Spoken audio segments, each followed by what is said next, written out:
I'm the chair of something called the Sustainable Growing Media Task Force. What's all that about? That's getting the entire horticultural industry and the entire gardening industry to stop using peat. Peat destroys peat bogs. There are alternatives out there, but gardeners and the horticultural sector are very loyal to peat. So, and for them, that's a massive transformational change. It's like asking people to go out and shoot their mother or something. You can't. I've used peat for 30 years. It works. Don't ask me to use something else. And some of the sort of almost the emotional aspects of that are as important as the intellectual, technical issues of doing that. And finally, I also chair the local nature partnership for Cornwall and the Isles of Scilly, which I've been doing for about the last 6 months. I live in Cornwall and work in London, which is sort of interesting and complicated, but fun. But actually looking at sustainable development, social issues through the lens of a whole region. And it's a really interesting region because if you look at it through the lens of an economist, it's the poorest region in England. Yeah? Productivity is as low as Poland. Yeah, really interesting statistics, and we get a lot of European money. Don't knock that. We're getting £500 million for one county to develop that and get us to be richer. But there's a really interesting twist, of which your work goes to the heart of. It's also the happiest county in England, and you say that to them, so what? Yeah. Its growth isn't good enough. Its productivity isn't good enough, but it's happy. So. And I think what our movement is doing is actually saying, well, hang on here, we've got to value that. What's going on there? There are real issues in Cornwall, and I don't want to belittle the small issues in Cornwall. And some people put hands up and say, but, unemployment, that sort of stuff. So I'm not belittling the issue. What I'm belittling is the stark contrast between it's all about growth and those people don't actually seem to be valuing the other statistic. That's something to hang on to, and maybe some of the answers lies in what's making that statistic so successful. And I think that's really, really interesting, and that's something I really want to build on. My background is corporates. Most of my DNA is working for large corporates, B&Q, Kingfisher, SAB Miller, and the Virgin Group on CSR, sustainable development, always with a bias towards the environmental issues. But what's really fascinating and keeping me sort of thinking at the moment are these, sorry, I'm having a struggle with this, are these three pillars: environment, social, and economic. Pillars for what? What are they actually holding up? And I think sometimes we're so busy thinking about the three pillars, we're not quite sure what those three pillars are holding up. I mean, I would say they're holding up something called sustainable development. Others might say, no, they're holding up the economy. We've heard this phrase, it's all about the economy, stupid. And I think, what actually is it? It goes back to my Cornwall example. What actually is the temple? How would we actually articulate that temple? And I think it's something slightly different, and I think you guys go into the heart of this. But actually, there is a little bit of a confession, and Matt did say, don't mention this, yeah? But I'm going to mention it. This conference is a bit of a con. All these cameras and everything are doing something slightly different, yeah? You're actually part of an assessment group, yeah? Some of the politicians like Obama and Cameron have seen this sort of Cornish story. They've seen the stories you're doing, and they're going, you know what, we really can't, this current democracy thing isn't quite working. What we want to do is get 30 or 40 people from around the world, yeah, who really get it, yeah? So what's going to happen in the next few weeks, those who have passed the psychometrics which these cameras are doing, are going to get a phone call and they're going to say, "I've got a small task for you. Could you run the world for us? Can you just run everything for us, yeah?" This is a metaphor, by the way. Don't go home and say, "Guess what? I'm on a... I've got a massive promotion coming." It's a joke, yeah? You're going to and you're going to run the world, yeah? But the one ask is can you run it with the same ethos you currently run the ethos of where social enterprise is going? Can you make that the DNA of what you're doing? Because we think you're onto something, right? So I think that's really interesting. So you've now got this role, and you've come back here with these other 30 or 40 people, and you've got your flip charts and your felt tip pens and your post-it notes. We're now into brainstorming mode. And because you'll start asking yourself some fundamental questions, wouldn't you? And it goes back to, what is this temple? What is it we actually want to achieve? What is the product of this social enterprise called World PLC, or World Social Enterprise, etc., etc.? And I would actually say, I think you would end up with something I would call, you might have different words, but I think we'd be agreeing with each other, quality of life. We want to give every human being on this planet a good quality of life. Huge debate about what we mean by quality of life, but I think we would agree that something about giving people good lives. We wouldn't necessarily focus on growth. We would say growth might be one of the tools by which we create quality of life, but we're about quality of life. And then you would start looking at who's good in logistics here, right? How many raw materials do we have? And then we would get quite scared because we think, hang on here. The sort of quality of life we have in this country, we've all heard this statistic, needs 3 planets worth of resources to give it to 7 billion people alive today. Because we've got 7 billion potential customers out there. To give them a good quality of life through the way we do it here in England, needs 3 planets worth of resources. So our logistics, our inventory, our supply chain isn't up for the task. Shit, a bit of a problem, isn't it? Yeah. And then let's look at the outcomes, yeah? Well, one, there are 7 billion people, and we know a lot of people don't even have access to this type of quality of life. And actually, this type of quality of life actually has some quite uncomfortable outcomes. Obesity, diabetes. So we're not reaching everybody. We don't have the means to reach everybody. And those who we do reach, in theory, aren't actually having as great quality of life as we would have hoped. So the outcomes aren't quite right. And then, of course, climate change. Nobody invented climate change. Nobody invented obesity. But they're outcomes of the quality of life we're currently producing. And this is where this transformational change bit in my title comes from. We need to turn around this business model. We heard about the story about Blue Mineral Water. She came in, had to turn the business around. We have to turn around this business called giving 7 billion people a good quality of life, or 9 billion by 2050. We shorthand all that narrative into the 9 billion challenge at BITC. And what we're saying to our business leaders, sustainable development is about us working together as a community of businesses to be ready to give 9 billion people a good quality of life. Because the way we're doing it at the moment isn't working. Well, there's not enough raw materials, and there's too many unintended consequences for those who actually have access to that type of life. And what I'm doing here is making this a practical project.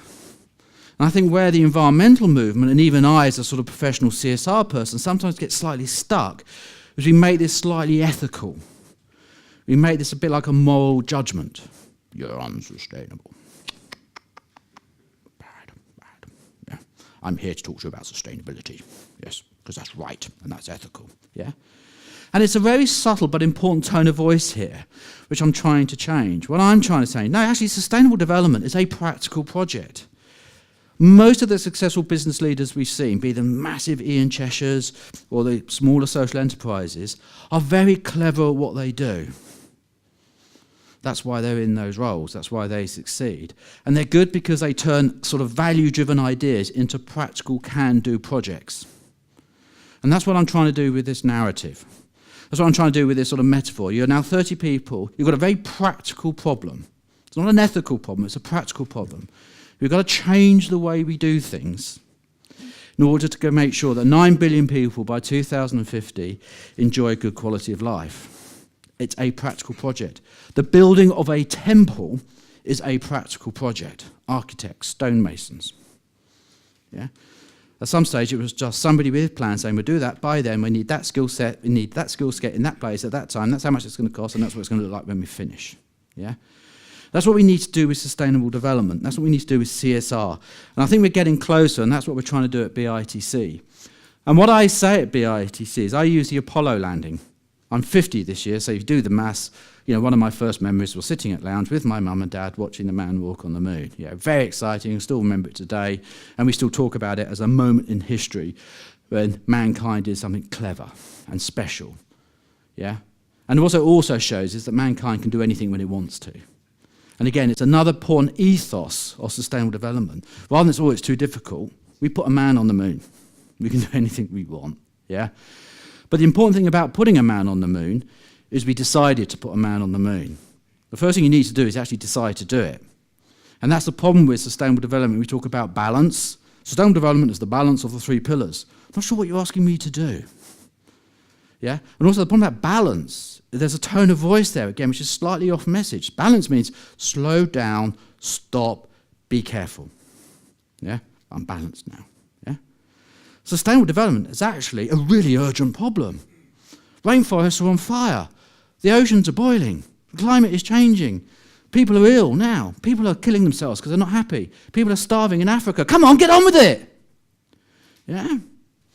And that's what we've got to do with sustainable development. We've got to make it an urgent, exciting project with a very clear goal, hence the 9 billion challenge. And this is the narrative we're testing at BITC, and it's beginning to get real traction.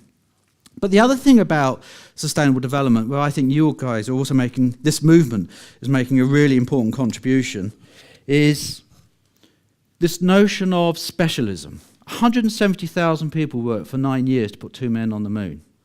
Yeah? They weren't all doing the same thing. They were specialists. 300 people worked for 9 years to make 2 pairs of boots. Yeah? No boots, no moon landing. Yeah? And those 300 people at the end of the day were just cobblers. Yeah? Another 300 made fuel. Another 300 did the navigation. Another 300 made the landing pad. Yeah? These real successful big projects are delivered by specialism. The reason why I say that is when you look at things like GRI, if you think of all we need as business leaders are simple toolboxes. And it always boils down to manage your waste, manage your water, manage your carbon, and you'll be more sustainable. Absolutely, you have to do all those things. But what we're now saying at BITC, what's your moon boot? If you agree with the 9 billion challenge, what is it your company can do? Who can your company reach that nobody else can? What is your unique, most important contribution? And there's a tension here, and BITC is really sort of working this one out for itself. We're so used to getting every company to do the same thing. When you all to Mayday, remember Mayday? When you all to reduce your carbon footprint. You know, we could have done a Mayday for water. When you all to reduce your water footprint. Absolutely, these are important incremental changes, but they're not the transformational change we need to do to deliver the 9 billion challenge. And that's what we're really focusing on. How do you do that? How do you build that temple?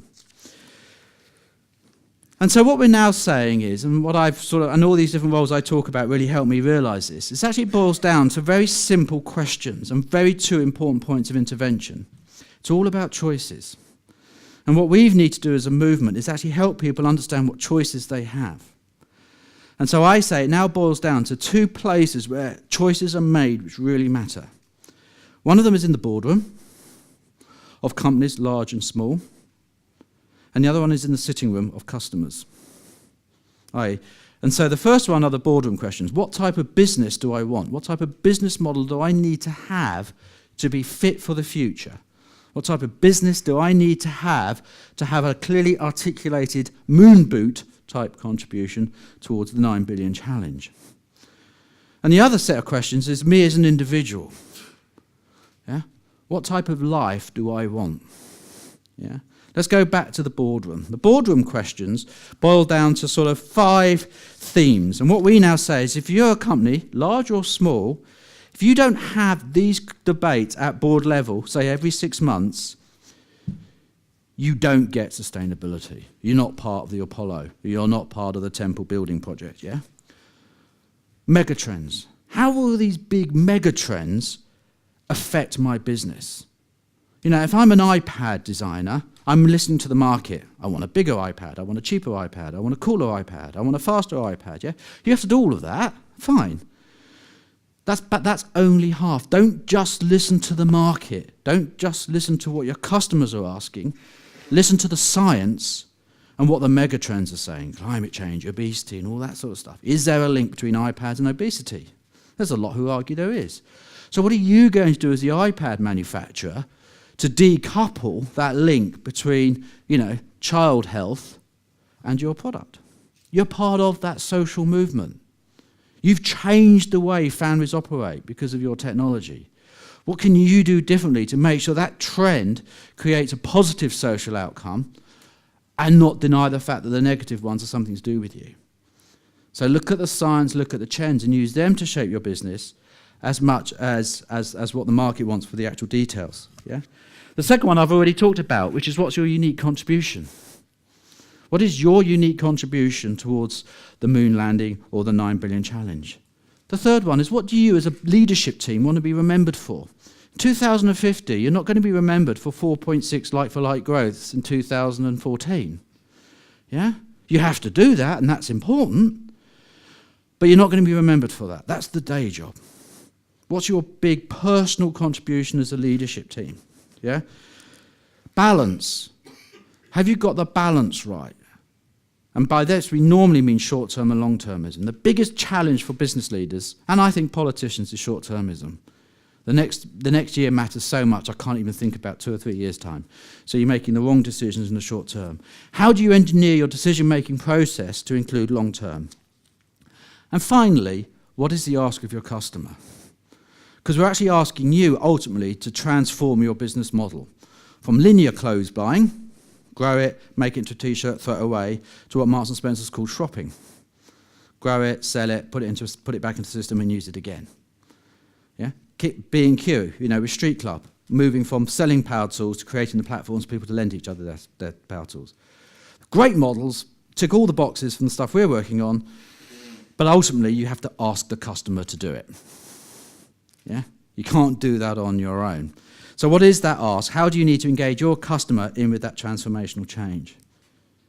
Really interesting. And what we're finding when we talk to board members, and we're talking board members of companies, the big FTSE 100 companies, a number of times they say, you know what? We haven't really had that conversation. Yeah? Or we don't get what you're getting to. Yeah? And so that's what we're saying, is they're the conversations you need to get to. And then the next set of questions is you as an individual. We as an environmental movement say we've got to make it sweet, simple and fun. Change a light bulb, stop a dripping tap. Absolutely, and the cumulative effect of everybody doing that makes a significant difference. But a lot of sustainability is now going to the deeper questions. What makes me happy? Where do I want to live? Relationship with self. And because it's slightly taboo that, can't talk about that. But it really matters. We're losing life skills. We need to find ways of getting closer to those sorts of questions. Because if our ultimate product is life satisfaction, quality of life, we need to remind individuals that they have a big say in these types of questions themselves, and it doesn't all come from the supermarkets. So what I'm really saying here is imagine a world which is united around these... this thing is a real challenge. Imagine a world which is united... Sorry, let's just... You tell I don't wear things around my ears very often. So that's what we're really trying to do at BIT, and that's what I'm trying to do in those other roles. And I think it's really interesting. You get that initial sort of, I'm not quite sure where you're coming from. And then after a while, people say, yeah, that's really interesting. Yeah, that's right. And so I think what it's about being braver and having these slightly more interesting conversations with individuals and board leaders. But there's another way of looking at this, which goes back to those 3 pillars: environment, social, and economic. I think there's several very clear questions here, which we're sort of asking ourselves without realizing we're asking ourselves. And if we really want to achieve proper social value, proper sustainable development, some of these most fundamental questions we can't duck from, which is what makes people happy, because that equals quality of life. What makes communities truly function? I was always struck by how straightforward the big lunch idea from Eden Project was, and how much impact it's actually had. It's so simple, isn't it? Yeah. And the ultimate one, which we tend to call natural capital, or ecosystem services, because we like big language, and I do especially. But the real question is, what's the best use of land? What is the best use of land with all the different demands on it? And if we just had those types of conversations, I think we would get to sustainability a lot quicker. So what it really is about is getting everybody to think about long term. It's getting people to increase their spectrum of sight from not just what the customer is saying now for that particular product and what the economic data is saying now and for the next quarter, but global megatrends and the science. Put that in the information pool and you'll make better quality decisions. There is another aspect here as well where entrepreneurism, I think, is really important. And that's the role of emotional intelligence. There's a lot of talk in this movement, there's a lot of talk in the sustainable development movement about KPIs. How do we measure it? How do we measure it? I get that, and I'm not anti how you measure it, but I do sometimes think let's not just give it too much weight. Yeah? Most of the big decisions we make in our lives are driven by emotional intelligence. Yeah? And you go into that, how you're walking down, I need a new house, I need to move. You don't get out a set of KPIs, do you? You walk in and there's that famous thing, you know you're going to buy that house in the first 2 minutes or the first 20 seconds. There's something in here, this massive computer which has taken 9 billion years to evolve, processes information so quick, we don't actually know how it got to that place, but it tends to be right. Yeah? That's what entrepreneurs do well. So what I'm saying is I think some of the magic in the social values movement, some of the magic in sustainable development might not be measurable, but not belittle it for it. If you can measure it, fine. We do need some numbers because we do need that sort of discipline, but don't get obsessed by it because it can be a bit of a distraction. Some of the best decisions I've made in my career and in my life, I haven't been able to measure, but I still stand by them. Yeah? Some of the worst decisions I've made in my life, I haven't been able to measure, and I regret them. But I don't know a single measurement which would have stopped me making the bad decision in my life. Yeah? Emotional intelligence is a real skill, it's a real asset. Let's use it. So for me, and I'm closing now, it's defining that ultimate temple. At the moment we live in a culture where the temple is economic growth. I think the temple should be quality of life. And I think this movement is really, really, really close to getting there. I live in a county which is the poorest county in the UK, but also the happiest. Yeah? Could do with a bit more money, but not at the expense of happiness. Yeah? This type of thinking is the closest thinking I've ever seen, which will get a little bit more money into Cornwall to address the real social problems in Cornwall, but not at the expense of happiness. So we're onto something really, really, really big. I started off with the joke about saying the cunning plan is to get 30 of us to run the country. What a shame that it is a joke. Yeah, because actually I think it could be a really powerful reality. Thank you.